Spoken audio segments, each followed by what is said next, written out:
सत श्री अकाल जी दा खालस टीवी देखने वाले देश दुनिया के साडे सारे दर्शकों का बहुत बहुत स्वागत है। पंजाब दीयां खास खबरां दे खास बुलेटिन दे नाल मैं हरशरण कौर।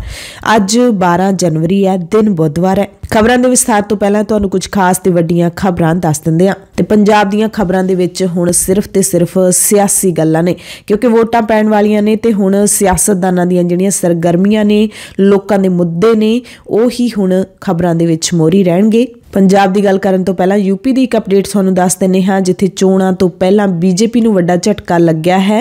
बीजेपी के एक मंत्री स्वामी प्रसाद मौर्य ने वजारत तो अस्तीफा दे के समाजवादी पार्टी का हथ फड़ लिया ते नाल 3 होर विधायकों ने भी हमायत दे विच पार्टी छड्डण दा ऐलान कर दिता। हरिद्वार ते दिल्ली विच दिते गए नफरती भाषणां दे खिलाफ पाई गई पटीशन ते सुप्रीम कोर्ट दे विच अज सुनवाई होवेगी। पंजाब दीयां सियासी खबरां दे विच सब तो पहला एक जिहड़ी कल प्रैस कॉन्फ्रेंस हुई है, उस दी खबर तुहानूं दसदे हां। कल पंजाब इलैक्शन वॉच ने चंडीगढ़ विच प्रैस कॉन्फ्रेंस कीती है कि रिपोर्ट दित्ती है कि पंजाब दी सियासत विच बाहुबली अते धन कुबेरां दा अपराधियां दा ही बोलबाला है। 2004 तो 2019 असैंबली ते संसदी चोणां दी समीक्षा कीती है। बीजेपी ने 15 सालों के विच अपराधिक पिछोकड़ वाले 83% उम्मीदवार खड़े किए। कांग्रेस ने 14, अकाली दल ने 22% उम्मीदवारों नूं टिकट दित्ती। ते भी बड़ी हैरानी की गल है कि अपराधिक पिछोकड़ वाले उम्मीदवारों के जितन की संभावना साफ सुथरे अक्स वाले उम्मीदवारों तो वध हुंदी है। पंजाब इलैक्शन वॉच के अहुदेदारां ने अपील की है लोगों नूं कि जदों तुसीं वोटां पाउण जाओगे तो इस रिपोर्ट नूं जरूर ध्यान दे विच रखियो, क्योंकि उस रिपोर्ट दे विच सारी जानकारी है जिहड़ी वो डिटेल दे विच दित्ती हुई है। पंजाब की सियासत विच दल बदलियां दा दौर भी जारी है। कांग्रेस के अरविंद खन्ना बीजेपी दे विच शामिल हो गए ने। मरहूम जथेदार गुरचरण सिंह टौड़ा दे पोते ने भी कमल दा जिहड़ा साफा है वो अपने गल दे विच पा लिया। गुरदीप गोशा भी बीजेपी दे विच शामिल हो गए ने। नवजोत सिद्धू ने कल प्रेस कॉन्फ्रेंस करके पंजाब मॉडल का पहला ऐलान किया है। कहते पंजाब किसी की निजी जायदाद नहीं है। पंजाब मॉडल का खाका पेश करदियां मुख मंत्री ते मुड़ निशाना साध गए ने। नाल ही हाईकमान नूं भी नहीं बख्शिया। कहते हाईकमान नहीं बल्कि पंजाब के लोग पंजाब का मुख मंत्री चुनणगे। राज्यपाल ने कल मोहाली दे विच मुख चोण दफ्तर खोलिया। अपनी पार्टी का चाहवानां दे कोलों 14 तरीक तक अर्जियां मंगियां ने जिहड़े चोण लड़ना चाहुंदे ने, ते इह भी कहा कि उही वादे करांगे चोण मैनीफेस्टो दे विच जिहड़े असीं निभा सकांगे। भारतीय किसान यूनियन एकता उगराहां दे प्रधान जोगिंदर सिंह उगराहां ने कल स्पष्टीकरण जारी किया। कहंदे असीं इह कहा चोणां दा बाईकाट नहीं बल्कि चोणां तो निर्लेप करांगे। सो कुछ मीडिया अदारियां ने साडे बारे खबरां चलाईयां ने कि असीं चोणां दा बाईकाट कर रहे हां। अजिहा बिल्कुल नहीं है, असीं निर्लेप रहांगे। उन्होंने स्पष्ट किया कि निर्लेप रहण दा मतलब यह है कि किसी भी पद्धर दीयां सरकारी चोणां विच साडी जथेबंदी दा ब्लॉक तो सूबा पद्धर तक दा कोई भी आगू ना तां खुद उम्मीदवार खड़ सकदा है, ना ही किसी उम्मीदवार की हमायत कर सकदा है। हर जथेबंदक मैंबर नूं अपनी मर्जी मुताबिक किसी भी उम्मीदवार नूं वोट पाउण जां फिर ना पाउण दा जमहूरी हक है। मोहाली तो आम आदमी पार्टी के उम्मीदवार कुलवंत सिंह ने आम आदमी पार्टी के ही 3 जिहड़े यूथ विंग के जिला मोहाली के प्रधान ने गुरतेज सिंह पन्नू, शीरा पनभौरा अते एक मैंबर मोहरा सिंह अनजान के खिलाफ 100 करोड़ रुपए की मानहानि का दावा किया है। कुलवंत सिंह ने दोष लाया है कि इन्हां व्यक्तियों के वल्लों ये गल कही गई है कि कुलवंत सिंह ने टिकट खरीदी है। मोहाली विधान सभा हल्के तो आम आदमी पार्टी नूं पैसे दे के टिकट खरीदी है। वो कहंदे इहदे नाल मेरी शख्सियत जिहड़ी साफ सुथरी शख्सियत है उस ते दाग लगे ने, मैनूं मानसिक परेशानी हुई है। जे इन्हां ने लिखती जनतक माफ़ी ना मंगी मेरे तो तां फिर अदालत दे विच अपराधिक मुकदमा दायर करन दे लई असीं कानूनी पैरवाई करांगे। कुलवंत सिंह ने दावा किया है कि मैनू मेरे चंगे कम्मां करके पार्टी दे विच शामिल किया गया ते चोण मैदान विच उतारिया गया। मानसा तो कांग्रेस पार्टी के संभावी उम्मीदवार सिद्धू मूसेवाला दीयां चोण सभावां दे विच करोना नियमां दी उलंघना देखी गई है। हालांकि मूसेवाले ने दोष नकारे ने, पर अजिहियां तस्वीरां सामने आईयां ने जदों बिना मास्क वाले नौजवान सिद्धू दे आले दुआले एक दुकान दे विच खड़े ने। सिद्धू ने कहा कि मैं अपने नाल किसी नूं लैके नहीं जांदा, ना ही मैं किसी नूं बुलावा भेजदा, भीड़ वालियां थावां ते जाण तो भी गुरेज करदा हां, पर लोग अपने आप मेरे कोल इकट्ठे हो जांदे ने। मोगा तो कांग्रेस पार्टी दे विच नवीं शामिल हुई मालविका सूद अते कांग्रेस के उत्थों के विधायक डॉक्टर हरजोत कमल नूं भी चोण जाब्ते की उलंघना का नोटिस है जिहड़ा ओह भेज दिता गया है। जिला चोण अधिकारी cum deputy commissioner Harish Nayyar ने दोवां नूं नोटिस जारी करके जवाब तलब किया है। ਡਾਕਟਰ ਹਰਜੋਤ ਕਮਲ ਦੇ ਘਰ ਉਹਨਾਂ ਦੇ ਸਮਰਥਕਾਂ ਦਾ ਵੱਡਾ ਇਕੱਠ ਹੋਇਆ ਸੀ, ਜਿਹੜਾ ਉਸ ਦੇ ਉੱਤੇ ਇਤਰਾਜ਼ ਪ੍ਰਗਟ ਕੀਤਾ ਗਿਆ ਹੈ। ਤੇ ਮਾਲਵਿਕਾ ਸੂਦ ਦੇ ਘਰ ਵੀ ਜਦੋਂ ਮੁੱਖ ਮੰਤਰੀ ਚੰਨੀ ਤੇ ਨਵਜੋਤ ਸਿੰਘ ਸਿੱਧੂ ਪਹੁੰਚੇ ਸੀ ਉਹਨਾਂ ਨੂੰ ਕਾਂਗਰਸ ਵਿੱਚ ਸ਼ਾਮਿਲ ਕਰਾਉਣ ਲਈ, ਤਾਂ ਮਾਲਵਿਕਾ ਦੇ ਘਰੇ ਵੀ ਵੱਡਾ ਇਕੱਠ ਹੋਇਆ ਸੀ ਲੋਕਾਂ ਦਾ। ਇਸੇ ਕਰਕੇ ਦੋਵਾਂ ਨੂੰ ਚੋਣ ਜ਼ਾਬਤੇ ਦੀ ਉਲੰਘਣਾ ਦਾ ਨੋਟਿਸ ਭੇਜਿਆ ਗਿਆ ਹੈ। ਤੇ ਮੋਗਾ ਦੇ ਵਿੱਚ ਜਿਹੜਾ ਕਾਂਗਰਸ ਦਾ ਟਕਰਾਅ ਬਣਿਆ ਹੋਇਆ ਹੈ, ਇਸੇ ਮਸਲੇ ਨੂੰ ਲੈ ਕੇ ਕਾਂਗਰਸ ਵਿਧਾਇਕ ਡਾਕਟਰ ਹਰਜੋਤ ਕਮਲ ਆਪਣੇ ਸਮਰਥਕਾਂ ਦੇ ਨਾਲ ਮੁੱਖ ਮੰਤਰੀ ਚਰਨਜੀਤ ਸਿੰਘ ਚੰਨੀ ਦੀ ਕੋਠੀ ਪਹੁੰਚੇ। ਮੋਰਿੰਡਾ ਸਥਿਤ ਰਿਹਾਇਸ਼ ਤੇ ਪਹੁੰਚੇ। 3 ਘੰਟੇ ਤੱਕ ਮੀਟਿੰਗ ਚੱਲੀ ਅਤੇ ਮੁੱਖ ਮੰਤਰੀ ਨੇ ਸਕਰੀਨਿੰਗ ਕਮੇਟੀ ਕੋਲ ਮਾਮਲਾ ਰੱਖਣ ਦਾ ਭਰੋਸਾ ਵੀ ਦਿਵਾਇਆ ਹੈ। ਉਧਰ ਕੁੱਲ ਹਿੰਦ ਕਾਂਗਰਸ ਕਮੇਟੀ ਨੇ ਪੰਜਾਬ ਵਿਧਾਨ ਸਭਾ ਚੋਣਾਂ ਦੇ ਲਈ ਕਮੇਟੀਆਂ ਦੇ ਕਨਵੀਨਰ ਤੇ ਮੈਂਬਰ ਵੀ ਐਲਾਨ ਦਿੱਤੇ ਨੇ। ਖਬਰਾਂ ਦੇ ਵਿਸਥਾਰ 'ਚ ਦੱਸਾਂਗੇ ਕਿਸ ਨੂੰ ਕੀ ਅਹੁਦਾ ਦਿੱਤਾ ਗਿਆ। ਜ਼ਮਾਨਤ ਮਿਲਣ ਤੋਂ ਬਾਅਦ ਘੋਰਨੇ 'ਚੋਂ ਬਾਹਰ ਨਿਕਲੇ ਬਿਕਰਮ ਮਜੀਠੀਆ ਨੇ ਕੱਲ੍ਹ ਚੰਡੀਗੜ੍ਹ ਦੇ ਵਿੱਚ ਪ੍ਰੈਸ ਕਾਨਫਰੰਸ ਕੀਤੀ ਅਤੇ ਕਾਂਗਰਸ ਸਰਕਾਰ ਤੇ ਇਲਜ਼ਾਮ ਲਾਇਆ ਕਿ ਸਰਕਾਰ ਨੇ ਮੈਨੂੰ ਝੂਠੇ ਕੇਸ ਵਿੱਚ ਫਸਾਉਣ ਦੀ ਕੋਸ਼ਿਸ਼ ਕੀਤੀ। ਲੋਕਾਂ ਦਾ ਧੰਨਵਾਦ ਵੀ ਕੀਤਾ ਜਿਨ੍ਹਾਂ ਨੇ ਮਜੀਠੀਆ ਦਾ ਸਾਥ ਦਿੱਤਾ। ਤੇ ਭਗਵੰਤ ਮਾਨ ਨੇ ਕਿਹਾ ਕਿ ਮਜੀਠੀਆ ਨੂੰ ਜ਼ਮਾਨਤ ਦੇ ਕੇ ਮੁੱਖ ਮੰਤਰੀ ਚੰਨੀ ਨੇ ਬਾਦਲਾਂ ਦਾ ਪੁਰਾਣਾ ਕਰਜ਼ਾ ਲਾਇਆ ਹੈ ਤੇ ਉਹ ਕਰਜ਼ਾ ਵੀ ਭਗਵੰਤ ਮਾਨ ਨੇ ਦੱਸਿਆ। ਇਸ ਦੇ ਨਾਲ ਹੀ ਰਾਘਵ ਚੱਡਾ ਨੇ ਵੀ ਕਿਹਾ ਕਿ ਪੰਜਾਬ ਸਰਕਾਰ ਨੇ ਮਜੀਠੀਆ ਨੂੰ ਜਾਣ ਬੁੱਝ ਕੇ ਗ੍ਰਿਫਤਾਰ ਨਹੀਂ ਕੀਤਾ, ਆਪਸ 'ਚ ਮਿਲੀ ਭੁਗਤ ਹੈ। ਅਸੀਂ ਪਹਿਲਾਂ ਹੀ ਕਿਹਾ ਸੀ ਕਿ ਇਹ ਸਭ ਡਰਾਮਾ ਹੈ। ਆਮ ਆਦਮੀ ਪਾਰਟੀ ਦੇ ਲੀਡਰ ਰਾਘਵ ਚੱਡਾ ਦੇ ਵੱਲੋਂ ਇੱਕ ਪੱਤਰਕਾਰ ਦੇ ਨਾਲ ਦੁਰਵਿਵਹਾਰ ਕਰਨ ਤੋਂ ਬੀਜੇਪੀ ਦੇ ਲੀਡਰ ਗੌਰਵ ਗੋਇਲ ਭੜਕ ਗਏ ਨੇ। ਗੋਇਲ ਨੇ ਕਿਹਾ ਕਿ ਇਹ ਸਿਰਫ ਪੱਤਰਕਾਰ ਦਾ ਨਹੀਂ ਬਲਕਿ ਇਹ ਲੋਕਤੰਤਰ ਦੇ ਚੌਥੇ ਥੰਮ ਪੂਰੇ ਪੱਤਰਕਾਰਤਾ ਜਗਤ ਦਾ ਅਪਮਾਨ ਹੈ। ਸੱਤਾ ਦੇ ਹੰਕਾਰ 'ਚ ਡੁੱਬੀ ਆਮ ਆਦਮੀ ਪਾਰਟੀ ਦੇ ਲੀਡਰ ਅਜਿਹੀਆਂ ਹਰਕਤਾਂ ਕਰਦੇ ਆਮ ਹੀ ਦੇਖੇ ਜਾ ਸਕਦੇ ਨੇ। ਗੋਇਲ ਨੇ ਕਿਹਾ ਕਿ ਸਾਡੀ ਪਾਰਟੀ ਆਮ ਆਦਮੀ ਪਾਰਟੀ ਦੇ ਟਰੋਲਰਾਂ ਦਾ ਸ਼ਿਕਾਰ ਹੋਏ ਪੱਤਰਕਾਰਾਂ ਦੇ ਨਾਲ ਮਜ਼ਬੂਤੀ ਨਾਲ ਖੜੀ ਹੈ ਤੇ ਲੋਕਤੰਤਰ ਦੇ ਚੌਥੇ ਥੰਮ ਤੇ ਕਿਸੇ ਵੀ ਹਮਲੇ ਦਾ ਵਿਰੋਧ ਕਰਦੀ ਹੈ ਤੇ ਕਰਦੀ ਰਹੇਗੀ।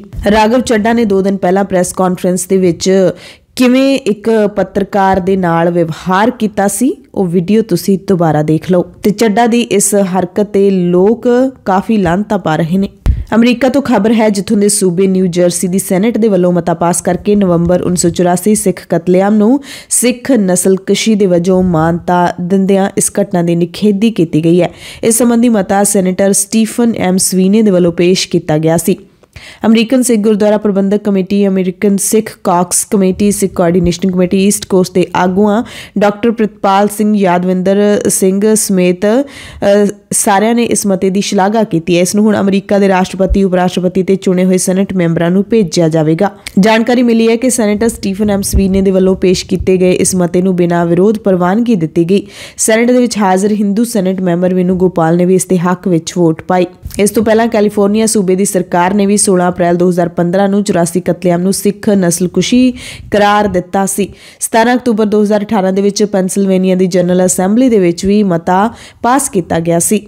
ਨਿਊ ਜਰਸੀ ਸਰਕਾਰ ਦੇ ਵੱਲੋਂ ਜੋ ਮਤਾ ਪਾਸ ਕੀਤਾ ਗਿਆ ਹੈ ਉਸ ਵਿੱਚ ਨਵੰਬਰ 1984 ਵਿੱਚ ਵਾਪਰੀਆਂ ਸਾਰੀਆਂ ਘਟਨਾਵਾਂ ਨੂੰ ਸਰਕਾਰ ਦੀ ਸ਼ੈ ਪ੍ਰਾਪਤ ਹਿੰਸਾ ਦਾ ਦਰਜਾ ਦਿੱਤਾ ਗਿਆ ਤੇ ਕਿਹਾ ਗਿਆ ਹੈ ਕਿ ਇਸ ਹਿੰਸਕ ਕਾਰਵਾਈ ਦੌਰਾਨ ਸਿੱਖਾਂ ਨੂੰ ਨਿਸ਼ਾਨਾ ਬਣਾਇਆ ਗਿਆ। ਮਤੇ ਵਿੱਚ ਇਹ ਵੀ ਕਿਹਾ ਗਿਆ ਕਿ ਹਰਿਆਣਾ ਦੇ ਪਿੰਡ ਹੋਂਦ, ਚਿੱਲੜ ਤੇ ਪਟੌਦੀ ਦੇ ਵਿੱਚ ਵੀ ਕਤਲੇਆਮ ਹੋਇਆ ਸੀ। 2011 ਦੇ ਵਿੱਚ ਖੁਲਾਸਾ ਹੋਇਆ ਸੀ ਕਿ ਉੱਥੇ ਸਿੱਖਾਂ ਦਾ ਸਮੂਹਿਕ ਕਤਲੇਆਮ ਕੀਤਾ ਗਿਆ ਸੀ।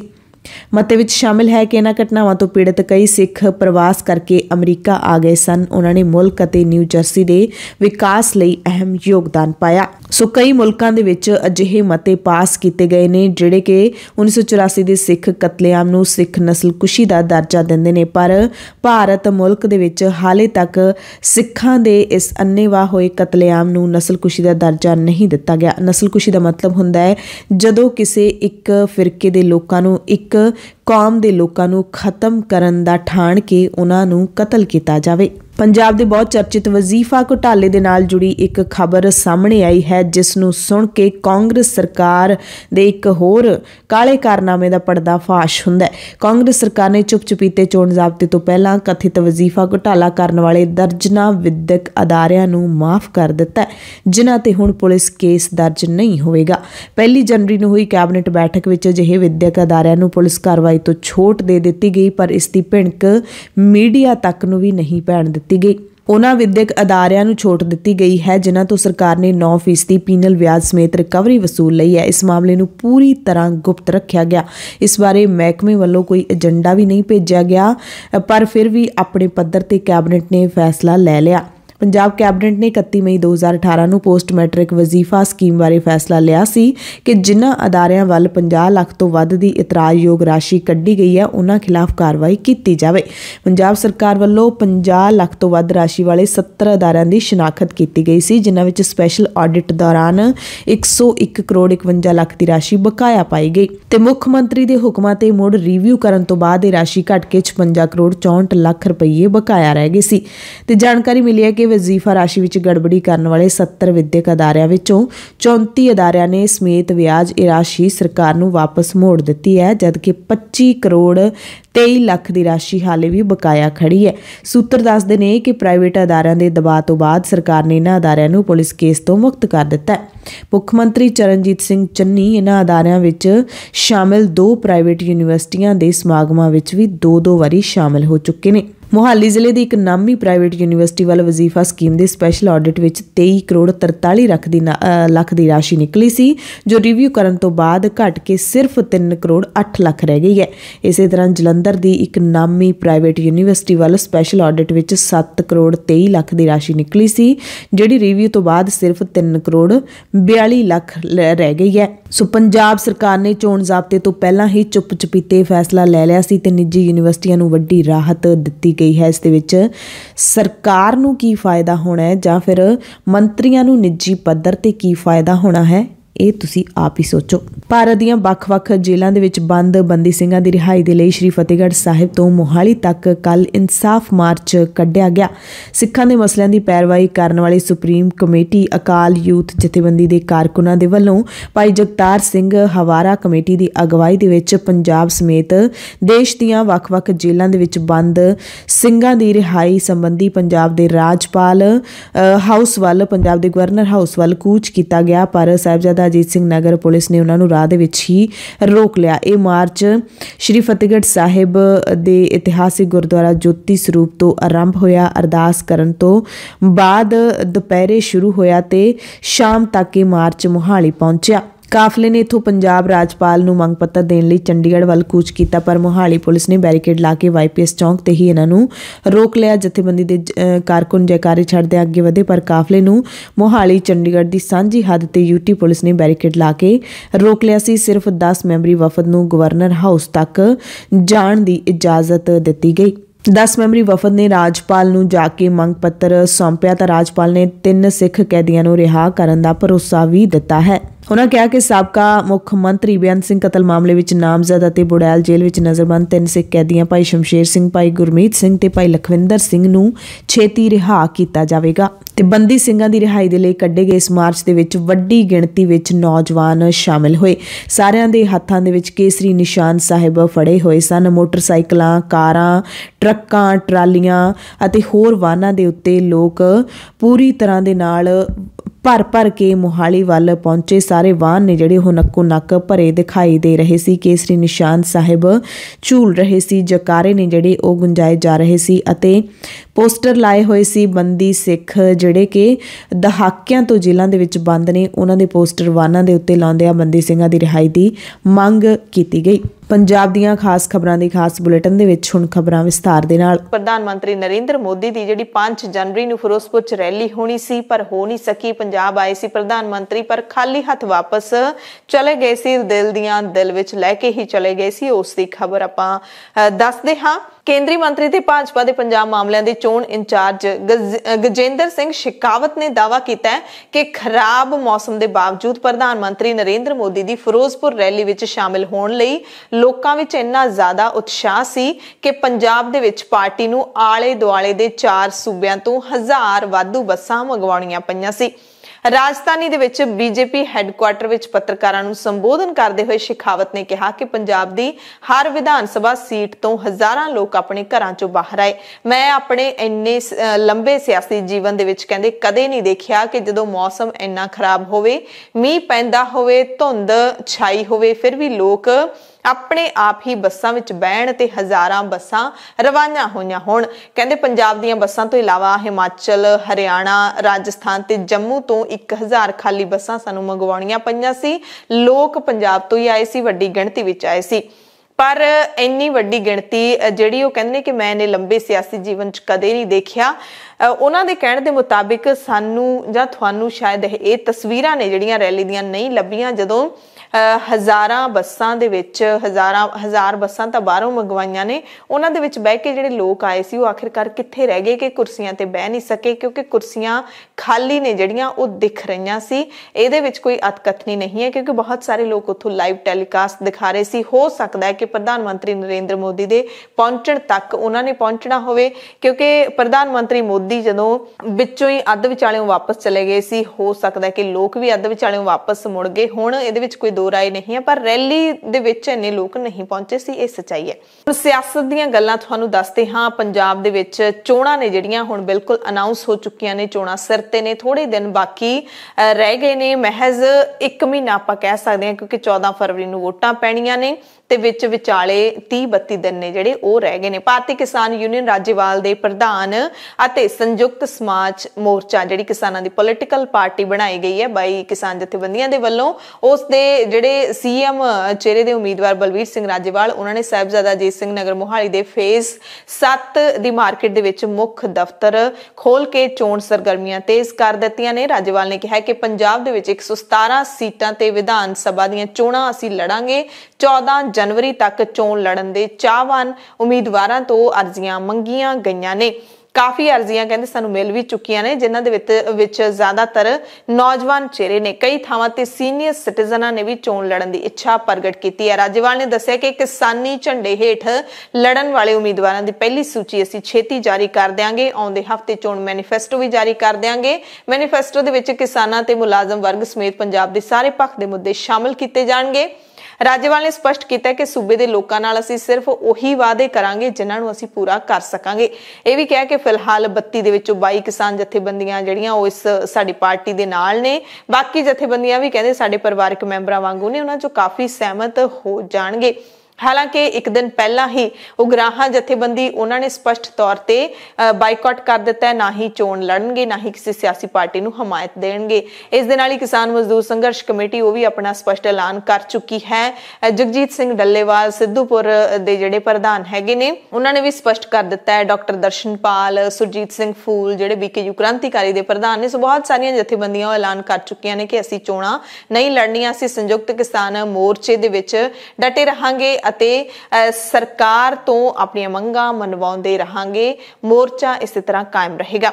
ਰਾਜੇਵਾਲ ਤੋਂ ਸਵਾਲ ਪੁੱਛਿਆ ਗਿਆ ਕਿ ਦੂਸਰੀਆਂ ਪਾਰਟੀਆਂ ਦੇ ਨਾਰਾਜ਼ ਆਗੂਆਂ ਨੂੰ ਕੀ ਟਿਕਟਾਂ ਦਿੱਤੀਆਂ ਜਾਣਗੀਆਂ, ਤਾਂ ਰਾਜੇਵਾਲ ਨੇ ਕਿਹਾ ਕਿ ਫਿਲਹਾਲ ਅਜਿਹਾ ਕੋਈ ਵਿਚਾਰ ਨਹੀਂ ਹੈ, ਪਰੰਤੂ ਕਿਸੇ ਖਾਸ ਹਲਕੇ ਦੇ ਵਿੱਚ ਜੇਕਰ ਕੋਈ ਸੰਭਵ ਹੋਇਆ ਅਜਿਹਾ ਤਾਂ ਜ਼ਰੂਰ ਸੋਚਿਆ ਜਾ ਸਕਦਾ ਹੈ। ਸੰਯੁਕਤ ਕਿਸਾਨ ਮੋਰਚੇ ਦੀ ਆਉਂਦੀ 15 ਜਨਵਰੀ ਨੂੰ ਬੈਠਕ ਵੀ ਹੋਣ ਵਾਲੀ ਹੈ, ਵਿਚਾਲੇ 2-3 ਦਿਨ ਬਾਕੀ ਨਹੀਂ। ਤਾਂ ਰਾਜੇਵਾਲ ਨੂੰ ਉਹ ਸਵਾਲ ਵੀ ਪੁੱਛਿਆ ਗਿਆ, ਉਹਨਾਂ ਨੇ ਦੱਸਿਆ ਕਿ ਮੈਂ ਇਸ ਮੀਟਿੰਗ ਦੇ ਵਿੱਚ ਸ਼ਾਮਿਲ ਹੋਵਾਂਗਾ।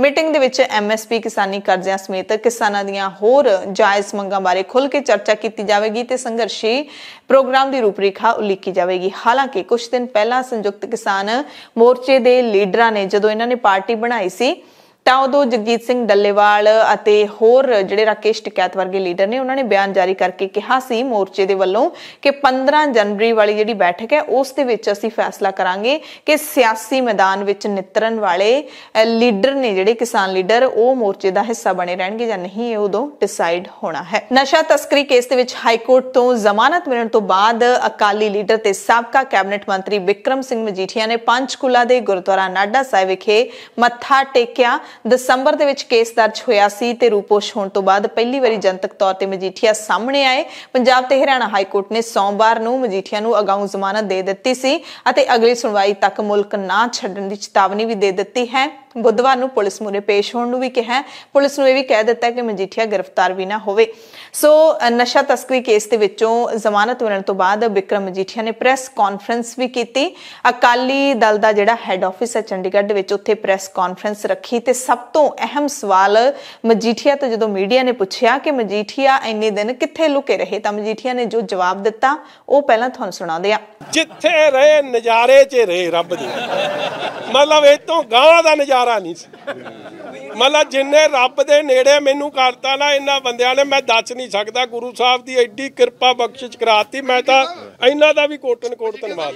ਤੇ ਇੱਕ ਗੱਲ ਵਹਿਦਾ ਬਾਕੀ ਜੇ ਇਹ ਜੇ ਡੀਜੀਪੀ ਗਾਂ ਲੱਗੇ ਗਾਂ ਤੁਹਾਨੂੰ ਵੀ ਨਜ਼ਾਰਾ ਵਿਖਾਉ, ਨਾਲ ਲੈ ਕੇ ਜਾਊਂ। तो मजीठिया ने दावा किया कि वो किते भी नहीं गए सी ते जिथे भी किते गए सी बड़ियां मौजां च कहंदे मैं रहा हैगा ते अकाल पुरख दे परमात्मा दे मैं होर नेड़े होया ते जिहड़ी प्रैस कॉन्फ्रेंस सी ये काफ़ी हासे ठट्ठे वाले माहौल दे विच ही होई। पत्रकार सवाल पुछदे सी, मजीठिया अजिहा जवाब दिंदे सी कि हासा पै जांदा सी पूरे दफ्तर दे विच। सो मजीठिया ने दावा किया कि हक ते सच दी जित हुई है।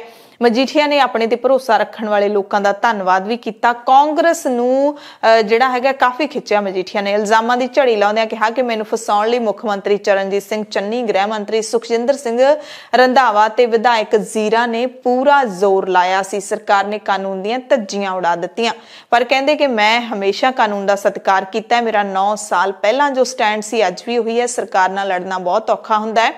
सब तो पहला तो कहते मैं परमात्मा का शुकराना करदा जिन्होंने मेरे ते कृपा की है। लखां लोगों ने मेरे लिए अरदास की। उन्हां अफसरां दा भी धन्नवाद दिना जिन्होंने सच का साथ दिंदे हुए मेरे खिलाफ जाण तो इनकार कर दिता। सो ज़्यादा जिहड़ा इल्जाम है वो चन्नी सरकार दे नाल पंजाब दे कार्यकारी डीजीपी, तत्काली डीजीपी जो मजीठिया खिलाफ केस होया है सिद्धार्थ चट्टोपाध्याय, उन्हां ते निशाना लाया। 9 साल बाद भी अज भी मेरा स्टैंड उही है और सच्चाई की जित हमेशा ही होंदी आई है। ठीक है, सरकारां दे खिलाफ लड़ना कोई सौखा काम नहीं हुंदा। ये वेंडेटा पॉलिटिक्स है, मतलब कोई परेशानी नहीं सी। इसलिए हर चीज़ च आप दा कोई एक बारी कोई ना कोई रंग निकल के आ जाता। इसलिए रब नाल जुड़न दा मौका मिल गया और हर चीज़ उन्हें मालिक ने देनी है। गुरु की बख्शिश नाल, संगत के प्यार नाल मैं आप दी लड़ाई आप लड़ लूँ। ਇਹ ਰਾਹੂ ਕੇਤੂ ਨੂੰ ਮੈਂ ਆਪ ਨਜਿੱਠ ਲੂੰ, ਠੋਕੋ ਤਾਲੀ ਨੂੰ ਬੰਦੇ ਦਾ ਪੁੱਤ ਮੈਂ ਆਪ ਬਣਾ ਲੂੰ, ਭਗਵੰਤ ਸਿੰਘ ਦੇ ਮੁੰਡੇ ਨੂੰ ਡੋਂਟ ਵਰੀ। इस दे नाल ही मजीठिया ने मुख मंत्री चन्नी ते तिखे निशाने साधदिआं कहा कि पंजाब दी सियासत विच पहली वारी होया कि 3 महीनों अंदर 4 डीजीपी बदल दिते गए ते बदलियां मुख मंत्री ने अपने डरों करवाइयां ने। उन्होंने कहा कि कांग्रेस दीआं गलत नीतियां दे कारण अज पंजाब च ना बिजली पूरी हो रही है ना ही पानी पूरा होया। श्रोमणी अकाली दल नूं बदनाम करन लई विरोधी धिरां ने पूरी कोशिश की, पर जित हमेशा सच्चाई दी हुंदी है। सो अपने आप नूं जमानत मिलण ते मजीठिया भी इस गल नूं एक वड्डी जित दस रहे ने ते अकाली दल पूरा ही इस नूं एक वड्डी सच दी जित दस रहा है। इसे दौरान मजीठिया ने विधान सभा चोणां नूं लैके भी अपना मूँह खोलिया ते खुलासा किया कि मैं नवजोत सिंह सिद्धू के खिलाफ चोण लड़ांगा। अमृतसर के पूर्वी इलाके तो पंजाब कांग्रेस के प्रधान नवजोत सिंह सिद्धू के खिलाफ चोण लड़न का ऐलान कर दिता। मजीठिया ने सिद्धू ते हमला करदिआं कहा कि ठोको ताली दे तां होश ही उड़ गए। मेरी जमानत होण दे नाल कहंदे सिद्धू नूं बड़ा दुख लग्या। कांग्रेस पार्टी ते दोष लाउंदा कहा कि पंजाब सरकार ने पुलिस अफसरां ते दबाव बनाया, उन्हां नूं पैसे दा लालच दिता ताकि वो मेरे ते केस दर्ज कर सकण। मजीठिया भी दावा कर गए कि मैं हमेशा पंजाब दे हक्कां लई लड़दा रहांगा। ठोको ताली दे तां कल दे फ्यूज उड्डे पए मैं वेख रिहा सी। ਉਹਨੂੰ ਜਾ ਕੇ ਮਾੜਾ ਮੋਟਾ ਤਾਂ ਕੋਈ ਮਨਾਉਣ ਦਾ ਬਰਾੜ ਸਾਹਿਬ ਕੰਮ ਕਰਿਓ। ਉਹਦੇ ਤਾਂ ਉਹ ਫੁੱਲਾਂ ਚੋਂ ਹੀ ਮੈਨੂੰ ਲੱਗਦਾ ਖੁਸ਼ਬੂ ਨਹੀਂ ਆ ਰਹੀ ਸੀ। ਅੱਜ ਕੱਲ ਫੁੱਲਾਂ ਵਾਲੇ ਚੌਲ ਬਹੁਤ ਪਾਉਂਦਾ, ਉਹਨੂੰ ਚੋਂ ਖੁਸ਼ਬੂ ਨਹੀਂ ਆ ਰਹੀ ਸੀ। ਚਲੋ ਰੱਬ ਉਹਨੂੰ ਵੀ ਸਮਤ ਬਖਸ਼ੇ, ਮੈਂ ਕੀ ਕਹਿਣਾ ਜੀ ਉਹਦਾ। ਮਤਲਬ ਇਹ ਐਵੇਂ ਡਰਾਮੇ ਤੇ ਡਰਾਮਾ ਰਚੀ ਜਾਂਦੇ ਸੀ ਤੇ ਮੈਂ ਤਾਂ ਕਿਤੇ ਵੀ ਨਹੀਂ ਗਿਆ ਸੀ। ਮੇਰੇ ਪਤਾ ਮੈਂ ਕਿੱਥੇ ਸੀ, ਤੁਸੀਂ ਭਾਵੇਂ ਇਹਨਾਂ ਦੋਵਾਂ ਨੂੰ ਪੁੱਛ ਲੈਂਦੇ। ਰਾਹੂ ਕੇਤੂ ਨੂੰ ਦੋਵਾਂ ਨੂੰ ਪਤਾ ਸੀ ਮੈਂ ਕਿੱਥੇ ਬੈਠਿਆ। ਜੇ ਮੈਂ ਭੱਜਿਆ ਸੀ ਫਿਰ ਤਾਂ ਸਿੱਧੂ ਵੀ ਭੱਜਿਆ ਸੀ ਜਦੋਂ ਇੱਥੇ ਕੇਸ ਹੋਇਆ ਸੀ, ਕਿਉਂਕਿ ਐਂਟੀਸਪੇਟਰੀ ਬੇਲ ਲੈਣੀ ਤੁਹਾਡਾ ਮੇਰਾ ਸਭ ਦਾ ਕਾਨੂੰਨੀ ਅਧਿਕਾਰ ਹੈ। सो मजीठिया नूं जमानत मिलण तो बाद जो मजीठिया हुण लोकां दे सामने आ गया है तां लोकां दे भी सोशल मीडिया ते वक्खो वक्खरे प्रतिक्रम सामने आ रहे ने। कोई मजीठिया नूं नशे दा तस्कर कह रहा है ते उन्हां दे हमायती कह रहे ने कि हक सच दी हमेशा जित हुंदी है। कोई कह रहा है तकड़े दा 70 20 100 हुंदा है। जिहड़े कोई आम मातड़ लोग हुंदे ने उन्हां दी कोई नहीं सुणदा गिणदा, वो तां कई वारी बिना कसूरों भी रगड़े जांदे ने। पर जिहड़े तकड़े हुंदे ने उन्हां ने भावें कसूर किन्ने मर्जी कीते होण, किन्ने मर्जी गुनाह कीते होण, वो फिर भी छुट जांदे ने। एक पासे विक्रम मजीठिया ने हक सच दी जित होण दा दावा कीता, दूसरे पासे आम आदमी पार्टी दे पंजाब प्रधान ते संगरूर तो MP भगवंत मान ने भी प्रैस कॉन्फ्रेंस कीती ते दावा कीता कि मुख मंत्री चरणजीत सिंह चन्नी ने मजीठिया नूं आप बचाया है। ਇਲਜ਼ਾਮ ਲਾਇਆ ਮਾਨ ਨੇ ਕਿ ਲੁਧਿਆਣਾ ਸਿਟੀ ਸੈਂਟਰ ਘੁਟਾਲੇ ਦੇ ਵਿੱਚ ਮਜੀਠੀਆ ਨੇ ਚੰਨੀ ਦੇ ਭਰਾ ਨੂੰ ਬਚਾਇਆ ਸੀ ਤੇ ਹੁਣ ਡਰੱਗ ਕੇਸ ਦੇ ਵਿੱਚ ਚੰਨੀ ਨੇ ਮਜੀਠੀਆ ਨੂੰ ਬਚਾ ਕੇ ਕਰਜ਼ਾ ਲਾ ਦਿੱਤਾ ਹੈ। ਸਰਕਾਰ ਨਹੀਂ, ਕਹਿੰਦੇ ਇੱਕ ਸਰਕਸ ਚਲਾ ਰਹੇ ਨੇ। ਇਹ ਤਿੱਖੇ ਨਿਸ਼ਾਨੇ ਭਗਵੰਤ ਮਾਨ ਨੇ ਲਾਏ ਨੇ। ਕਹਿੰਦੇ ਲੱਗਦਾ ਹੈ ਪੰਜਾਬ ਦੇ ਵਿੱਚ ਕਾਂਗਰਸ ਨੇ ਗਿਵ ਅਪ ਕਰ ਦਿੱਤਾ ਹੈ। ਜਾਖੜ ਸਵਿਟਜ਼ਰਲੈਂਡ ਜਾ ਕੇ ਬੈਠੇ ਨੇ ਤੇ ਰਾਹੁਲ ਗਾਂਧੀ 15 ਜਨਵਰੀ ਤੱਕ ਇਟਲੀ ਬੈਠੇ ਨੇ। ਸੋ ਭਗਵੰਤ ਮਾਨ ਨੇ ਪ੍ਰੈਸ ਕਾਨਫਰੰਸ ਜਿਹੜੀ ਕੀਤੀ ਹੈ ਉਸ ਦੇ ਵਿੱਚ ਜਿਹੜਾ ਮਜੀਠੀਆ ਦੀ ਗ੍ਰਿਫਤਾਰੀ ਨਾ ਹੋਣ ਪਿੱਛੇ ਸਿੱਧਾ ਮੁੱਖ ਮੰਤਰੀ ਚੰਨੀ ਨੂੰ ਜ਼ਿੰਮੇਦਾਰ ਦੱਸਿਆ ਕਿ 20-22 ਦਿਨ ਹੋ ਜਾਣ ਫਿਰ ਵੀ ਪੁਲਿਸ ਮੁਲਜ਼ਮ ਨੂੰ ਲੱਭ ਨਾ ਸਕੇ। ਇਹ ਹੋ ਨਹੀਂ ਸਕਦਾ ਕਿਉਂਕਿ ਸੀਐਮ ਚੰਨੀ ਦੀ ਬਾਵਾ ਛਾਂ ਛਤਰੀ ਰਹੀ ਹੈ। ਉਹਨਾਂ ਨੇ ਸਿਰਫ ਇੱਕ ਬੁੱਤਾ ਸਾਰਿਆ। ਪਤਾ ਸੀ ਵੀ ਇੰਨੇ ਕੁ ਦਿਨਾਂ ਨੂੰ ਚੋਣ ਜ਼ਾਬਤਾ ਲਾਗੂ ਹੋ ਜਾਣਾ ਹੈ, ਨਾ ਪੁਲਿਸ ਮਜੀਠੀਆ ਨੂੰ ਫੜ ਸਕੂ, ਜ਼ਮਾਨਤ ਅਸੀਂ ਦਵਾ ਦੇਵਾਂਗੇ, ਲੋਕਾਂ ਸਾਹਮਣੇ ਵੀ ਸੱਚੇ ਹੋ ਜਾਣਗੇ ਕਿ ਮਜੀਠੀਆ ਖਿਲਾਫ ਪਰਚਾ ਹੋਇਆ। ਭਗਵੰਤ ਮਾਨ ਨੇ ਕਿਹਾ ਕਿ ਪਹਿਲੀ ਵਾਰੀ ਹੋਇਆ ਕਿਸੇ ਦੀ ਜ਼ਮਾਨਤ ਰੱਦ ਹੋ ਗਈ ਹੋਵੇ, ਪੁਲਿਸ ਉਸ ਨੂੰ ਲੱਭ ਨਾ ਸਕੀ ਹੋਵੇ। ਲੁਧਿਆਣਾ ਕੇਸ ਦੇ ਵਿੱਚ ਕਹਿੰਦੇ ਮਜੀਠੀਆ ਨੇ ਚੰਨੀ ਦੇ ਭਰਾ ਨੂੰ ਬਚਾਇਆ ਸੀ ਤੇ ਹੁਣ ਉਹੀ ਕੁਛ ਚੰਨੀ ਨੇ ਕੀਤਾ। ਰਾਜਾ ਵੜਿੰਗ ਨੂੰ ਵੀ ਬਖਸ਼ਿਆ ਨਹੀਂ। ਮਾਨ ਨੇ ਕਿਹਾ ਅਜਿਹਾ ਹੀ ਵੜਿੰਗ ਨੇ ਕੀਤਾ, ਕਿਸੇ ਤੇ ਪੱਕੇ ਸਬੂਤਾਂ ਨਾਲ ਕਾਰਵਾਈ ਨਹੀਂ ਕੀਤੀ, ਇਸ ਲਈ ਅੱਜ ਕੋਈ ਵੀ ਬੱਸ ਅੰਦਰ ਨਹੀਂ ਹੈਗੀ, ਸਾਰੀਆਂ ਬੱਸਾਂ ਚੱਲ ਰਹੀਆਂ ਨੇ। ਪੰਜਾਬ ਪੁਲਿਸ ਨੇ ਡੀਜੀਪੀ ਬਦਲ ਦਿੱਤੇ, ਏਜੀ ਬਦਲ ਗਏ, ਪਰ ਕੰਮ ਭੋਰਾ ਨਹੀਂ ਹੋਇਆ। ਕਹਿੰਦੇ ਚੰਨੀ ਸਰਕਾਰ ਮੁਹੱਲੇ ਦੀ ਕ੍ਰਿਕਟ ਟੀਮ ਵਰਗੀ ਹੈ ਜਿਹਦੇ ਵਿੱਚ ਕੋਈ ਅਨੁਸ਼ਾਸਨ ਨਹੀਂ ਹੈਗਾ। ਰਾਹੁਲ ਗਾਂਧੀ ਤੇ ਸੁਨੀਲ ਜਾਖੜ ਦੋਵੇਂ ਵਿਦੇਸ਼ ਦੌਰੇ ਤੇ ਨੇ। ਕਾਂਗਰਸ ਜਾਣਦੀ ਹੈ ਕਿ ਇਹਨਾਂ ਦੇ ਪੱਲੇ ਕੁਛ ਨਹੀਂ ਹੈਗਾ। ਜਿੱਥੇ ਕਿਸੇ ਕੋਲੋਂ 5 ਗ੍ਰਾਮ ਵੀ ਨਸ਼ਾ ਫੜਿਆ ਜਾਵੇ ਉਸ ਨੂੰ 5 ਤੋਂ 10 ਸਾਲ ਦੀ ਸਜ਼ਾ ਹੋ ਜਾਂਦੀ ਹੈ ਤੇ ਮਜੀਠੀਆ ਨੂੰ ਐਡੇ ਵੱਡੇ ਕੇਸ ਵਿੱਚ ਜ਼ਮਾਨਤ ਦੇ ਦਿੱਤੀ ਗਈ। ਇਸ ਤੋਂ ਸਾਫ਼ ਹੈ ਕਿ ਅਕਾਲੀ ਤੇ ਕਾਂਗਰਸ ਮਿਲੇ ਹੋਏ ਨੇ।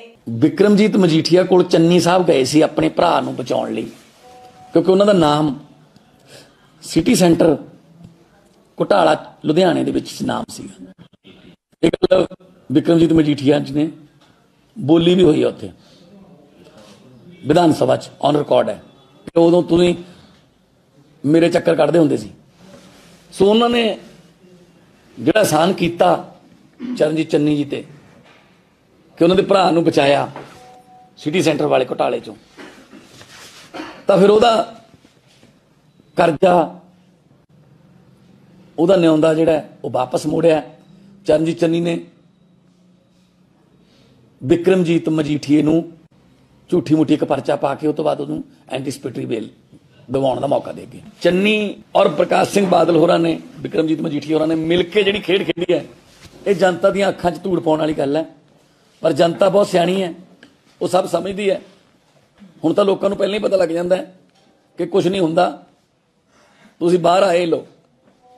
ਆਮ ਕਿਸੇ ਬੰਦੇ ਤੇ ਛੋਟਾ ਮੋਟਾ ਕੋਈ 5 ਗ੍ਰਾਮ 10 ਗ੍ਰਾਮ ਕੋਈ ਜਿਹੜੇ ਅਡਿਕਟਡ ਨੇ, ਮਰੀਜ਼ ਨੇ ਜਿਹੜੇ, ਉਹਨਾਂ ਕੋਲੋਂ ਫੜਿਆ ਜਾਵੇ, ਉਹਨਾਂ ਦੇ 10-10 ਸਾਲ ਦੀ ਸਜ਼ਾ ਦਾ ਪਰਚਾ ਪਾ ਦਿੱਤਾ ਜਾਂਦਾ ਹੈ।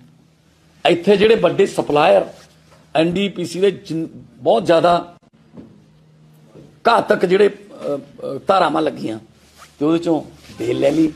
ਆਮ ਆਦਮੀ ਪਾਰਟੀ ਦੇ ਲੀਡਰ ਰਾਘਵ ਚੱਡਾ ਨੇ ਵੀ ਪ੍ਰੈਸ ਕਾਨਫਰੰਸ ਕੀਤੀ ਅਤੇ ਦਾਅਵਾ ਕੀਤਾ ਕਿ ਬਿਕਰਮ ਸਿੰਘ ਮਜੀਠੀਆ ਦਾ ਕੇਸ ਮਹਿਜ਼ ਇੱਕ ਇਲੈਕਸ਼ਨ ਸਟੰਟ ਸੀ।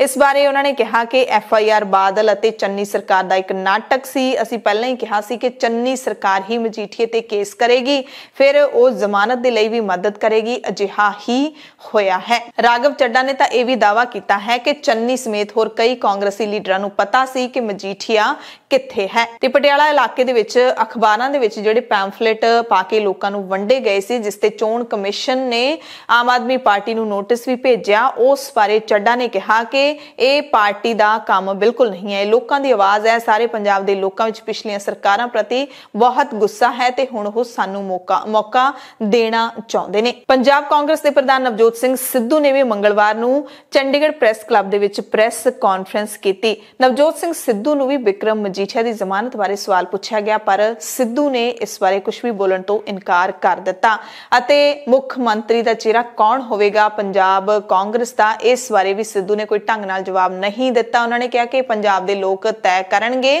ਤੇ ਉਹਨਾਂ ਨੇ ਕਿਹਾ ਕਿ ਤੁਹਾਨੂੰ ਕਿਸਨੇ ਕਿਹਾ ਕਿ ਹਾਈ ਕਮਾਂਡ ਮੁੱਖ ਮੰਤਰੀ ਬਣਾਏਗੀ, ਪੰਜਾਬ ਦੇ ਲੋਕ ਤੈਅ ਕਰਨਗੇ ਕਿ CM ਕੌਣ ਹੋਵੇਗਾ। ਸੋ ਪੰਜਾਬ ਦੇ ਵਿੱਚ 14 ਫਰਵਰੀ ਨੂੰ ਵੋਟਾਂ ਪੈਣੀਆਂ ਨੇ, 10 ਮਾਰਚ ਨੂੰ ਨਤੀਜੇ ਆਉਣੇ ਨੇ। ਉਸ ਤੋਂ ਪਹਿਲਾਂ ਹੁਣ ਜਿਹੜੀ ਚੋਣ ਚੋਣ ਕਮਿਸ਼ਨ ਨੇ ਹਦਾਇਤਾਂ ਲਾਈਆਂ ਨੇ ਉਸ ਦੇ ਤਹਿਤ ਸਾਰੀਆਂ ਪਾਰਟੀਆਂ ਚੋਣ ਪ੍ਰਚਾਰ ਕਰ ਰਹੀਆਂ ਨੇ। ਰੈਲੀਆਂ ਦੇ ਉੱਤੇ ਜਨਤਕ ਇਕੱਠਾਂ ਤੇ ਰੋਕ ਲਾਈ ਗਈ ਹੈ ਤੇ ਸਿੱਧੂ ਨੇ ਪੰਜਾਬ ਮਾਡਲ ਨਾਲ ਹੋਣ ਵਾਲੇ ਵਿੱਤੀ ਸੁਧਾਰਾਂ ਦੀ ਬੀਨ ਵਜਾਈ ਹੈ, ਯਾਨੀ ਕਿ ਪੰਜਾਬ ਮਾਡਲ ਦਾ ਪਹਿਲਾ ਪੁਆਇੰਟ ਹੈ ਜਿਹੜਾ ਉਸ ਬਾਰੇ ਉਹਨਾਂ ਨੇ ਜਿਹੜਾ ਰੋਡ ਮੈਪ ਤਿਆਰ ਕੀਤਾ ਉਸ ਦੀ ਜਾਣਕਾਰੀ ਦਿੱਤੀ। ਦਾਅਵਾ ਕੀਤਾ ਕਿ ਮਾਫੀਆ ਤੇ ਨੱਥ ਪਾ ਕੇ ਪੰਜਾਬ ਦੀ ਵਿੱਤੀ ਹਾਲਤ ਸੁਧਾਰੀ ਜਾ ਸਕਦੀ ਹੈ ਤੇ ਅਸੀਂ ਸੁਧਾਰਾਂਗੇ। ਚੰਡੀਗੜ੍ਹ ਦੇ ਵਿੱਚ ਜਿਹੜੀ ਪ੍ਰੈਸ ਕਾਨਫਰੰਸ ਹੋਈ ਹੈ ਉਸ ਦੇ ਵਿੱਚ ਸਿੱਧੂ ਨੇ ਕਿਹਾ ਕਿ ਪੰਜਾਬ ਦੇ ਵਿੱਚ ਮਾਫੀਆ ਮਾਡਲ ਚੱਲ ਰਿਹਾ ਹੈ ਜਿਹਦੇ ਨਾਲ ਅੱਜ ਤੱਕ ਖਜ਼ਾਨਾ ਖਾਲੀ ਹੈ। ਸਿੱਧੂ ਨੇ ਕਿਹਾ ਕਿ ਬਾਕੀ ਸੂਬੇ ਸ਼ਰਾਬ ਤੇ ਵੈਟ ਲਾ ਕੇ ਦੁੱਗਣੇ ਤੋਂ ਵੀ ਜ਼ਿਆਦਾ ਪੈਸੇ ਕਮਾ ਰਹੇ ਨੇ, ਪਰ ਪੰਜਾਬ ਦੇ ਵਿੱਚ 4000 ਤੋਂ ਲੈ ਕੇ 5000 ਕਰੋੜ ਰੁਪਏ ਦੀ ਐਕਸਾਈਜ਼ ਚੋਰੀ ਹੋ ਜਾਂਦੀ ਹੈ। ਸ਼ਰਾਬ ਗੈਰ ਕਾਨੂੰਨੀ ਤੌਰ ਤੇ ਸ਼ਰੇਆਮ ਵਿਕ ਰਹੀ ਹੈ। ਜੇਕਰ ਇਸ ਨੂੰ ਕਾਬੂ ਕਰ ਲਿਆ ਜਾਵੇ ਤਾਂ ਸੂਬੇ ਦੀ ਆਰਥਿਕ ਹਾਲਤ ਨੂੰ ਸੁਧਾਰਿਆ ਜਾ ਸਕਦਾ ਹੈ। ਰੇਤ ਮਾਫੀਆ ਬਾਰੇ ਵੀ ਸਿੱਧੂ ਬੋਲੇ, ਕਹਿੰਦੇ ਮਾਫੀਆ ਦੇ ਭ੍ਰਿਸ਼ਟਾਚਾਰ ਤੇ ਕਾਬੂ ਪਾਉਣ ਦਾ ਇੱਕੋ ਇੱਕ ਤਰੀਕਾ ਹੈ ਰੇਤ ਮਾਈਨਿੰਗ ਤੇ ਸਰਕਾਰੀ ਕੰਟਰੋਲ ਹੋਵੇ। ਉਚਿਤ ਨੀਤੀਆਂ ਬਣਾਈਆਂ ਜਾਣ। ਸਰਕਾਰ ਵੱਲੋਂ ਰੇਤ ਮਾਈਨਿੰਗ ਕਾਰਪੋਰੇਸ਼ਨ ਬਣਾਇਆ ਜਾਵੇਗਾ ਜੋ ਸਾਡੀ ਸਰਕਾਰ ਆਵੇਗੀ। ਪੰਜਾਬ ਆਨਲਾਈਨ ਸੈਂਡ ਪਲੇਟਫਾਰਮ ਤੇ ਨਿਸ਼ਚਿਤ ਕੀਮਤ ਉੱਤੇ ਆਨਲਾਈਨ ਬੁਕਿੰਗ ਤੋਂ ਲੈ ਕੇ ਡਿਲੀਵਰੀ ਟਰੈਕਿੰਗ ਦੇ ਲਈ ਟਰੱਕਾਂ ਤੇ ਆਰਡਰ ਕਰਨ, ਡਿਲੀਵਰੀ ਕਰਨ ਅਤੇ ਨਿਗਰਾਨੀ ਕਰਨ ਲਈ ਤਕਨੀਕ ਦੀ ਵਰਤੋਂ ਕ੍ਰਾਂਤੀਕਾਰੀ ਬਦਲਾਅ ਸਾਬਿਤ ਹੋ ਸਕਦੀ ਹੈ। ਇਸ ਤੋਂ ਇਲਾਵਾ ਕਹਿੰਦੇ ਬਹੁਤ ਕੁਝ ਹੋ ਰਿਹਾ ਹੈ ਜੋ ਪੰਜਾਬ ਮਾਡਲ ਰਾਹੀਂ ਹੋਣ ਵਾਲੀਆਂ ਸੁਧਾਰ ਯੋਜਨਾਵਾਂ ਦਾ ਹਿੱਸਾ ਹੈ ਤੇ ਸਿੱਧੂ ਨੇ ਪੰਜਾਬ ਦੇ ਲੋਕਾਂ ਨੂੰ ਪੂਰਾ ਭਰੋਸਾ ਦਿਵਾਉਣ ਦੀ ਕੋਸ਼ਿਸ਼ ਕੀਤੀ ਹੈ ਕਿ ਜੋ ਸਾਡੀ ਸਰਕਾਰ ਆਏਗੀ ਤਾਂ ਅਸੀਂ ਪੰਜਾਬ ਮਾਡਲ ਨੂੰ ਲਾਗੂ ਕਰਾਂਗੇ ਤੇ ਪੰਜਾਬ ਹੈ ਜਿਹੜਾ ਉਸ ਨੂੰ ਇੱਕ ਖੂਬਸੂਰਤ ਸੂਬਾ ਬਣਾ ਦੇਵਾਂਗੇ। ਇਹ ਮੈਨੀਫੈਸਟੋ ਚੋਂ ਜਾਣ ਤੋਂ ਪਹਿਲਾਂ ਉਹਨਾਂ ਕੋਲ ਜਾਏਗਾ, ਲੇਕਿਨ ਮੇਰਾ ਫਿਊਚਰ ਇਹ ਤੇ ਡਿਪੈਂਡ ਕਰਦਾ। ਮੈਂ ਪਹਿਲਾਂ ਕਹਿ ਚੁੱਕਿਆ, ਮਾਈ ਫਿਊਚਰ ਡਿਪੈਂਡਸ ਔਨ ਦਿਸ। ਮੈਂ ਜ਼ੁਬਾਨ ਦਿੱਤੀ ਹੈ ਪੰਜਾਬ ਦੇ ਲੋਕਾਂ ਨੂੰ। 3000 ਕਰੋੜ ਰੁਪਇਆ ਹੁੰਦਾ ਸਰਪਲਸ, ਇੱਕ ਵੀ ਧਰਨਾ ਨਾ ਹੁੰਦਾ ਪੰਜਾਬ ਦੀਆਂ ਸੜਕਾਂ ਦੇ ਉੱਤੇ। ਅਗਰ ਤੁਹਾਡੇ ਰਿਸੋਰਸਿਸ ਡਬਲ ਹੋ ਕੇ 1 ਲੱਖ ਕਰੋੜ ਹੋਣ, ਹੋ ਕੀ ਰਿਹਾ? ਤੇ ਤੁਸੀਂ ਕਰਜ਼ਾ ਲੈਂਦੇ ਹੋ ਤੇ ਕਰਜ਼ਾ ਮੋੜ ਦਿੰਦੇ ਹੋ। ਕਿਸੇ ਨੇ ਆਪਣਾ ਘਰ ਇਦਾਂ ਚਲਾਇਆ ਹੋਵੇ ਤੇ ਮੈਂ ਮੰਨਣ ਨੂੰ ਤਿਆਰ ਹਾਂ। ਇੱਕ ਵੀ ਪੋਲੀਟੀਸ਼ੀਅਨ ਦਾ ਘਰ ਇਦਾਂ ਚੱਲਦਾ ਹੋਵੇ ਤੇ ਮੈਨੂੰ ਦੱਸ ਦਿਓ। ਜੇ ਪੰਜਾਬ ਦਾ ਭਲਾ ਹੁੰਦਾ, ਨੀਹਾਂ 'ਚ ਜੋਤ ਦਿਓ, ਕੱਖ ਨਹੀਂ ਚਾਹੀਦਾ। ਨਿਰਣਾ ਇਹ ਹਾਈ ਕਮਾਂਡ ਨਾਲ ਗੱਲ ਕਰਕੇ ਹੀ, ਮੈਂ ਤੁਹਾਨੂੰ ਪਹਿਲਾਂ ਹੀ ਜਨਰਲ ਸੈਕਟਰੀ ਸਾਹਿਬ ਦਾ ਸਿਲਾ ਦਿੱਤਾ ਨਾ, ਮੈਂ ਪਾਲਿਸੀ ਮੇਕਿੰਗ ਦੀ ਗੱਲ ਕਰ ਰਿਹਾ। ਭਾਈ 110 ਦਿਨ ਤਾਂ ਨਹੀਂ ਸਰਕਾਰ ਚੱਲਣੀ, ਅਗਲੇ 5 ਸਾਲ ਚੱਲਣੀ ਹੈ ਨਾ। ਤੇ 2022 ਮਾਰਚ ਤੋਂ ਲੈ ਕੇ 5 ਸਾਲ ਕਿੱਦਾਂ ਸਰਕਾਰ ਚੱਲਣੀ है? इदा चलनी है मित्रा। तो जे तुसी अगर आपने ये देखना हो कि ये कियोस्क्स वाला सारा मिला के पन बस, PRTC बसों के पीछे जो फोटोएं लगती हैं उनको मिला के, बोर्ड्स को मिला के करीब करीब 1000 करोड़ रुपया पंजाब को आ सकता है बड़ी आसानी से, जो निजी जेबों में जा रहा है। उधर कांग्रेस ने प्रचार कमेटी ते मैनीफेस्टो कमेटी दे विच नवीं नियुक्तियां कीतियां ने। कांग्रेस हाईकमान ने मैनीफेस्टो कमेटी दा चेयरमैन प्रताप सिंह बाजवा नूं बनाया, जबकि सुनील जाखड़ प्रचार कमेटी दे मुखी बने ने। डॉक्टर अमर सिंह नूं मैनीफेस्टो कमेटी दा कन्वीनर ते मनप्रीत बादल नूं कोच चेयरमैन बनाया गया। रवनीत सिंह बिट्टू नूं प्रचार कमेटी दा कन्वीनर, यूथ कांग्रेस दे कौमी जनरल सकत्तर अमरप्रीत सिंह लाली नूं कोच चेयरमैन ला दिता गया। दल बदलियां दा दौर भी लगातार जारी है। भाजपा भी हुण ज्यादा सरगर्म दिख रही है। संगरूर तो कांग्रेस दे साबका विधायक अरविंद खन्ना, मरहूम जथेदार गुरचरण सिंह टौड़ा दे दोते करणवीर सिंह टौड़ा ਅਤੇ ਲੁਧਿਆਣਾ ਤੋਂ ਯੂਥ ਅਕਾਲੀ ਆਗੂ ਗੁਰਦੀਪ ਗੋਸ਼ਾ ਨੂੰ ਬੀਜੇਪੀ ਦੇ ਵਿੱਚ ਸ਼ਾਮਿਲ ਕਰ ਲਿਆ ਹੈ। ਦਿੱਲੀ ਵਿੱਚ ਬੀਜੇਪੀ ਦੇ ਪੰਜਾਬ ਚੋਣ ਇੰਚਾਰਜ ਕੇਂਦਰੀ ਮੰਤਰੀ ਗਜੇਂਦਰ ਸ਼ੇਖਾਵਤ, ਪੰਜਾਬ ਇੰਚਾਰਜ ਦੁਸ਼ਯੰਤ ਗੌਤਮ, ਮਨਜਿੰਦਰ ਸਿੰਘ ਸਿਰਸਾ ਤੇ ਕੇਂਦਰੀ ਮੰਤਰੀ ਹਰਦੀਪ ਸਿੰਘ ਪੁਰੀ ਨੇ ਇਹਨਾਂ ਦਾ ਪਾਰਟੀ ਵਿੱਚ ਆਉਣ ਤੇ ਸਵਾਗਤ ਕੀਤਾ। ਅਰਵਿੰਦ ਖੰਨਾ ਪੰਜਾਬ ਕਾਂਗਰਸ ਦੀ ਟਿਕਟ ਤੇ 2 ਵਾਰੀ ਸੰਗਰੂਰ ਤੋਂ ਵਿਧਾਇਕ ਰਹਿ ਚੁੱਕੇ ਨੇ, ਕੈਪਟਨ ਦੇ ਕਰੀਬੀ ਮੰਨੇ ਜਾਂਦੇ ਨੇ ਤੇ ਹੁਣ ਬੀਜੇਪੀ ਦੇ ਵਿੱਚ ਸ਼ਾਮਿਲ ਹੋ ਗਏ ਨੇ। ਕਰਨਵੀਰ ਸਿੰਘ ਟੌੜਾ ਜਿਹੜੇ ਬੀਜੇਪੀ ਦੇ ਵਿੱਚ ਸ਼ਾਮਿਲ ਹੋ ਗਏ ਨੇ, ਉਹਨਾਂ ਦੇ ਨਾਨਾ ਗੁਰਚਰਨ ਸਿੰਘ ਟੌੜਾ ਪੰਜਾਬ ਦੇ ਸਿਆਸੀ ਲੀਡਰ ਰਹੇ ਨੇ, SGPC ਦੇ ਪ੍ਰਧਾਨ ਰਹੇ, ਲਗਾਤਾਰ 27 ਸਾਲ ਉਹ ਸ਼੍ਰੋਮਣੀ ਕਮੇਟੀ ਦੇ ਪ੍ਰਧਾਨ ਰਹੇ ਤੇ ਉਹਨਾਂ ਨੇ ਇੱਕ ਰਿਕਾਰਡ ਕਾਇਮ ਕੀਤਾ ਹੋਇਆ। ਬੁਲੇਟਿਨ ਦੇ ਵਿੱਚ ਹੁਣ ਤੁਹਾਨੂੰ ਕੋਰੋਨਾ ਦੀਆਂ ਕੁਝ ਅਪਡੇਟਸ ਦੱਸਦੇ ਹਾਂ। ਸਭ ਤੋਂ ਪਹਿਲਾਂ ਹਰਿਆਣਾ ਤੋਂ ਇੱਕ ਅਪਡੇਟ ਹੈ ਕਿ ਹਰਿਆਣਾ ਦੇ ਸਿਹਤ ਮੰਤਰੀ ਅਨਿਲ ਵਿਜ ਨੇ ਕੋਰੋਨਾ ਦੇ ਵੱਧਦੇ ਕੇਸਾਂ ਦੇ ਮੱਦੇਨਜ਼ਰ ਹਰਿਆਣਾ ਦੇ ਵਿੱਚ ਜ਼ਰੂਰੀ ਸੇਵਾਵਾਂ ਮੇਨਟੇਨੈਂਸ ਐਕਟ ਲਾਗੂ ਕਰ ਦਿੱਤਾ ਹੈ, ਜਿਸ ਨੂੰ ਐਸਮਾ ਕਿਹਾ ਜਾਂਦਾ ਹੈ। ਇਸ ਐਕਟ ਦੇ ਲਾਗੂ ਹੋਣ ਨਾਲ ਹੁਣ ਹਰਿਆਣਾ ਦੇ ਡਾਕਟਰ ਅਗਲੇ 6 ਮਹੀਨਿਆਂ ਦੇ ਲਈ ਹੜਤਾਲ ਤੇ ਨਹੀਂ ਜਾ ਸਕਣਗੇ। ਇਸ ਐਕਟ ਦੀ ਉਲੰਘਣਾ ਕਰਨ ਤੇ ਡਾਕਟਰਾਂ ਨੂੰ ਗੰਭੀਰ ਨਤੀਜੇ ਭੁਗਤਣੇ ਪੈਣਗੇ। ਇਹ ਇੱਕ ਤਾਨਾਸ਼ਾਹੀ ਨਿਯਮ ਆਪਾਂ ਕਹਿ ਸਕਦੇ ਹਾਂ, ਤਾਨਾਸ਼ਾਹੀ ਕਾਨੂੰਨ लागू किया है। हरियाणा के डॉक्टर स्पैशलिस्ट डॉक्टरों के लिए विशेष केडर 40% राखवाकरण योजना की बहाली ते सीनियर मैडिकल अधिकारियों दीयां पोस्टां दे उत्ते सिद्धियां नियुक्तियां रोकण की मांग नूं लैके सूबा पद्धरी रोस प्रदर्शन कर रहे हैं। इस दरम्यान ਜਿਹੜੇ ਸਿਹਤ ਮੰਤਰੀ ਨੇ ਉਹਨਾਂ ਨੇ ਐਸਮਾ ਲਾਗੂ ਕਰ ਦਿੱਤਾ ਹੈ। ਇੱਕ ਹੋਰ ਜਾਣਕਾਰੀ ਇਹ ਹੈ ਕਿ ਤੁਰਕੀ ਨੇ ਭਾਰਤ ਅਤੇ ਨੇਪਾਲ ਤੋਂ ਆਉਣ ਵਾਲੇ ਯਾਤਰੀਆਂ ਦੇ ਲਈ ਦਿਸ਼ਾ ਨਿਰਦੇਸ਼ ਜਾਰੀ ਕੀਤੇ ਨੇ। 72 ਘੰਟੇ ਪਹਿਲਾਂ ਦੀ RT-PCR ਟੈਸਟ ਦੀ ਨੈਗੇਟਿਵ ਰਿਪੋਰਟ ਹੈ ਜਿਹੜੀ ਉਹ ਤੁਹਾਨੂੰ ਤੁਰਕੀ ਜਾਣ ਤੇ ਦਿਖਾਉਣੀ ਪਵੇਗੀ। ਜਿਹੜੇ ਵੀ ਵਿਅਕਤੀ ਨੇ WHO ਵੱਲੋਂ ਮਾਨਤਾ ਪ੍ਰਾਪਤ ਕੋਰੋਨਾ ਦੀ ਵੈਕਸੀਨ ਜਿਹੜੀ ਹੈ ਉਹ 14 ਦਿਨ ਪਹਿਲਾਂ ਹੀ ਲਈ ਹੈ ਉਸ ਨੂੰ ਕੁਆਰੰਟਾਈਨ ਨਹੀਂ ਕੀਤਾ ਜਾਊਗਾ। ਜੋ ਵੀ ਯਾਤਰੀ ਸਰਟੀਫਿਕੇਟ ਪੇਸ਼ ਨਹੀਂ ਕਰ ਪਾਏਗਾ ਉਸ ਨੂੰ ਘੱਟੋ ਘੱਟ 5 ਦਿਨਾਂ ਦੀ ਕੁਆਰੰਟਾਈਨ ਦੇ ਵਿੱਚ ਰਹਿਣਾ ਪਵੇਗਾ। 5ਵੇਂ ਦਿਨ RT-PCR ਦੀ ਨੈਗੇਟਿਵ ਰਿਪੋਰਟ ਜੇ ਦਿਖਾ ਦਿੰਦਾ ਹੈ ਤਾਂ ਉਸ ਦਾ ਕੁਆਰੰਟਾਈਨ ਖਤਮ ਹੋ ਜਾਏਗਾ।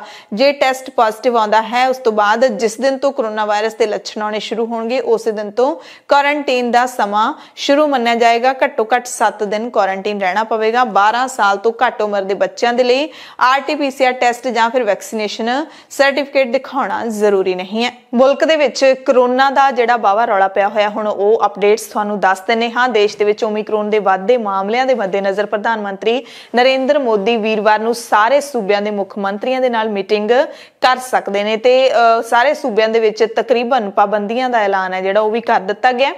ਪੰਜਾਬ ਦੇ ਟਰਾਂਸਪੋਰਟ ਮੰਤਰੀ ਅਤੇ ਗਿੱਦੜਬਾਹਾ ਤੋਂ ਵਿਧਾਇਕ ਅਮਰਿੰਦਰ ਸਿੰਘ ਰਾਜਾ ਵੜਿੰਗ ਨੂੰ ਵੀ ਕੋਰੋਨਾ ਨੇ ਘੇਰ ਲਿਆ ਹੈ। ਸਿਹਤ ਵਿਭਾਗ ਦੇ ਅਧਿਕਾਰੀਆਂ ਨੇ ਦੱਸਿਆ ਕਿ ਰਾਜਾ ਵੜਿੰਗ ਨੇ ਆਪਣੇ ਘਰ ਦੇ ਵਿੱਚ ਹੀ ਆਪਣੇ ਆਪ ਨੂੰ ਇਕਾਂਤਵਾਸ ਕਰ ਲਿਆ ਹੈ।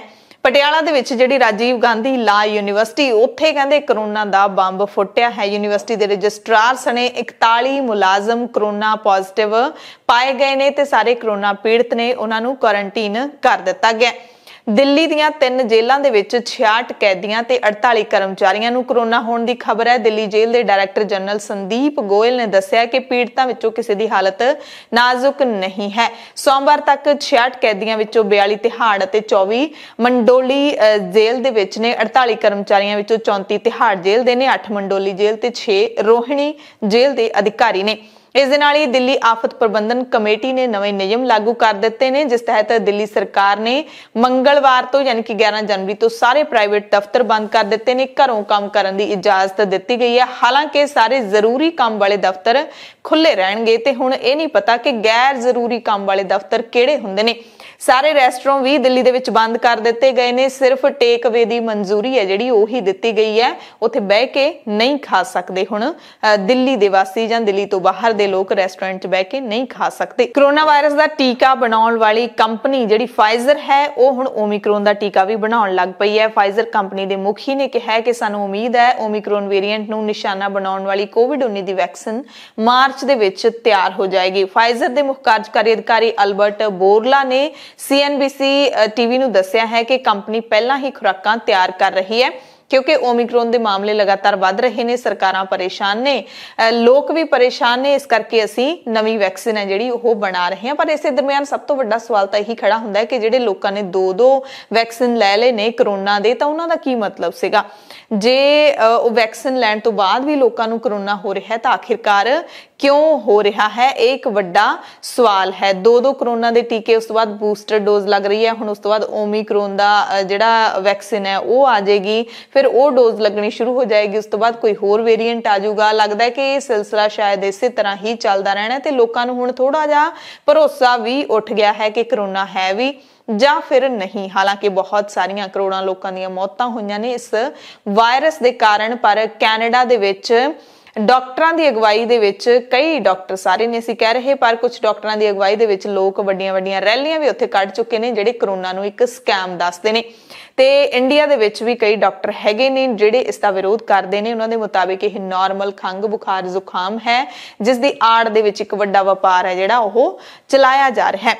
ਖੈਰ, America, France, England, Argentina, Brazil ਤੇ ਹੋਰ ਮੁਲਕਾਂ ਦੇ ਵਿੱਚ ਨਵੇਂ ਕੋਰੋਨਾ ਕੇਸਾਂ ਦੇ ਰਿਕਾਰਡ ਟੁੱਟ ਰਹੇ ਨੇ। ਦੁਨੀਆ ਭਰ ਦੇ ਵਿੱਚ ਨਵੇਂ ਕੇਸ ਨੇ ਜਿਹੜੇ ਉਹ ਆ ਰਹੇ ਨੇ। ਡੈਲਟਾ ਤੇ ਓਮਿਕਰੋਨ ਵੇਰੀਐਂਟ ਦੇ ਮਾਮਲੇ ਹੁਣ ਜ਼ਿਆਦਾ ਆ ਰਹੇ ਨੇ। ਟੀਕਾ ਲੱਗਣ ਦੇ ਬਾਵਜੂਦ ਵੀ ਲੋਕਾਂ ਨੂੰ ਕੋਰੋਨਾ ਕਿਉਂ ਹੋ ਰਿਹਾ ਹੈ, ਇਹ ਇੱਕ ਵੱਡਾ ਸਵਾਲ ਸਾਰੇ ਲੋਕਾਂ ਨੂੰ ਪਰੇਸ਼ਾਨ ਕਰ ਰਿਹਾ ਹੈ। ਅਗਲੀ ਖਬਰ ਪਟਿਆਲਾ ਤੋਂ ਹੈ ਜਿੱਥੇ ਦਿਹਾਤੀ ਹਲਕੇ ਦੇ ਵਿਧਾਇਕ ਅਤੇ ਕੈਬਨਿਟ ਮੰਤਰੀ ਬ੍ਰਹਮ ਮਹਿੰਦਰਾ ਦੇ ਕਰੀਬੀ ਵਿਕਾਸ ਨਗਰ ਦੇ ਸਾਬਕਾ ਸਰਪੰਚ ਤਾਰਾ ਦੱਤ ਨੂੰ ਅਣਪਛਾਤੇ ਲੋਕਾਂ ਨੇ ਗੋਲੀਆਂ ਮਾਰ ਕੇ ਕਤਲ ਕਰ ਦਿੱਤਾ ਹੈ।